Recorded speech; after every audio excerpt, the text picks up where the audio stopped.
Assalamualaikum warahmatullahi wabarakatuh. Di sini kami akan menjelaskan mengenai kebijakan distribusi sales people dan logistik. Kami dari kelompok 3 MPS dengan nama anggota yang pertama Ayasadei Bambas Mugi, yang kedua Rausan Fikri Oktavian, yang ketiga Izzatul Maula Habsari, yang keempat Ratu Jasmine Putri F, dan yang terakhir Nur Maulida Al-Badriyah.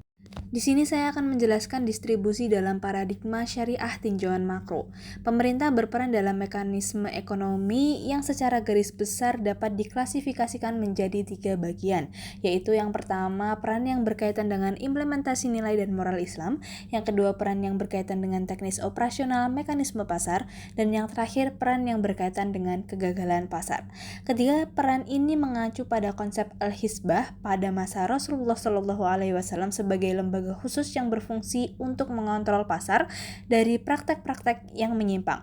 Dengan ketiga peran ini diharapkan mampu mengatasi berbagai persoalan ekonomi karena posisi pemerintah tidak hanya sekedar sebagai perangkat ekonomi, tetapi juga memiliki fungsi religius dan sosial. Selanjutnya, pemerintah berperan secara aktif dalam sistem distribusi ekonomi di dalam mekanisme pasar Islami yang bukan hanya bersifat temporer dan minor, tetapi pemerintah mengambil peran yang besar dan penting.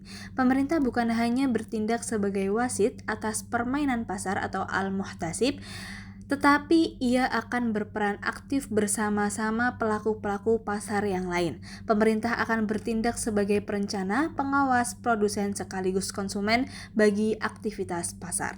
Terdapat beberapa instrumen yang mampu mewujudkan keadilan distributif dalam ekonomi Islam, yaitu yang pertama implementasi zakat, yang kedua implementasi sistem bagi hasil dan pengembangan Baitul Mal, dan yang terakhir kerjasama dalam struktur pasar bebas. Akan menjelaskan mengenai distribusi mikro. Distribusi mikro merujuk pada kegiatan penyaluran atau penempatan barang atau jasa dari produsen ke konsumen. Teori distribusi dalam mikro sendiri bertujuan untuk menganalisis upah tenaga kerja, keuntungan, dan besarnya bunga yang harus diberikan kepada para pelaku ekonomi. Distribusi dalam ekonomi Islam juga berkaitan dengan aspek sosial, politik, dan keadilan distributif. Dalam Islam sendiri, menekankan keadilan distributif untuk mewujudkan pemerataan kesejahteraan dan kesetaraan di hadapan Allah Subhanahu wa taala. Distribusi dalam ekonomi Islam juga melibatkan mekanisme non-pasar seperti sistem warisan, wasiat, hadiah, sedekah, pajak, dan wakaf. Selanjutnya, terdapat 3 tinjauan mikro yang terdiri dari yang pertama ada antecedent states, yang kedua ada retail with social and physical surroundings, dan yang terakhir ada temporal factor. Selanjutnya, saya akan menjelaskan mengenai sales people.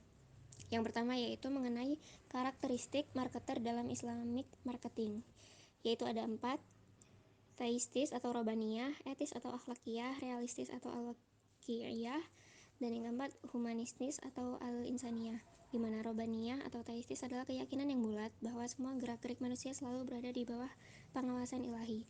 Yang kedua yaitu etis, di mana semua perilaku manusia harus berjalan di atas norma etika Islami yang sudah berlaku secara umum. Yang ketiga realistis, di mana sesuai dengan kenyataan, tidak mengada-ngada, apalagi yang menjurus pada kebohongan.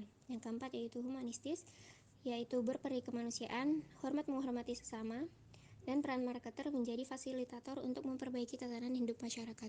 Selanjutnya yaitu prinsip Islam bagi sales people. Yang pertama yaitu jujur, yang kedua menjauhkan diri dari sumpah yang berlebihan, yang ketiga closing yang sempurna disebabkan kesepakatan bersama, tidak curang dalam timbangan atau takaran, menawarkan barang yang memang miliknya, tidak mematok harga yang melebihi batas, dan yang terakhir tidak ada riswah. Baik, selanjutnya terkait logistik pasar. Di mana pengertiannya adalah serangkaian kegiatan yang meliputi perencanaan, implementasi, dan pengendalian arus barang dan informasi baik dari produsen ke konsumen di dalam pasar. Hal ini mencakup terkait proses distribusi barang dari titik produksi hingga titik penjualan di pasar, termasuk juga penyimpanan dan pengelolaan persediaan, transportasi, serta manajemen informasi terkait. Lalu tahapan dari logistik pasar sendiri ada 4, yakni analisis kebutuhan pasar, di mana termasuk ke dalamnya yakni identifikasi kebutuhan pasar akan produk, estimasi volume, serta lokasi dan preferensi dari konsumen. Lalu yang kedua ada perencanaan persediaan atau menentukan tingkat stok yang dibutuhkan untuk strategi penyimpanan dan distribusi untuk memenuhi permintaan dari pasar. Nah, yang ketiga ada perencanaan transportasi, yaitu menentukan rute, metode, dan sarana transportasi yang efisien dalam pengiriman barang. Nah, yang terakhir ada sistem informasi logistik. Nah, untuk sistem informasi logistik ini yang terintegrasi bisa melalui 4 tahapan, yakni manajemen persediaan, transportasi yang efisien, dan penyimpanan yang terorganisir, serta manajemen informasi yang baik. E-commerce dalam perspektif Islam bisa dibilang memiliki ciri keagamaan yang baik. Ciri keagamaan tersebut diantaranya ialah pertama, tidak menyimpan barang atau biasa disebut penimbunan barang, di mana penimbunan barang mengandung unsur riba. Lalu yang kedua, ada pembayaran secara online. Yang ketiga, keamanan transaksi, di mana dalam e-commerce ada yang namanya penangguhan barang untuk pembayaran yang telah disegerakan. Lalu yang keempat, hubungan pembayaran yang aman, di mana dalam e-commerce kita bisa membayar tanpa menggunakan kartu kredit yang mengandung unsur riba.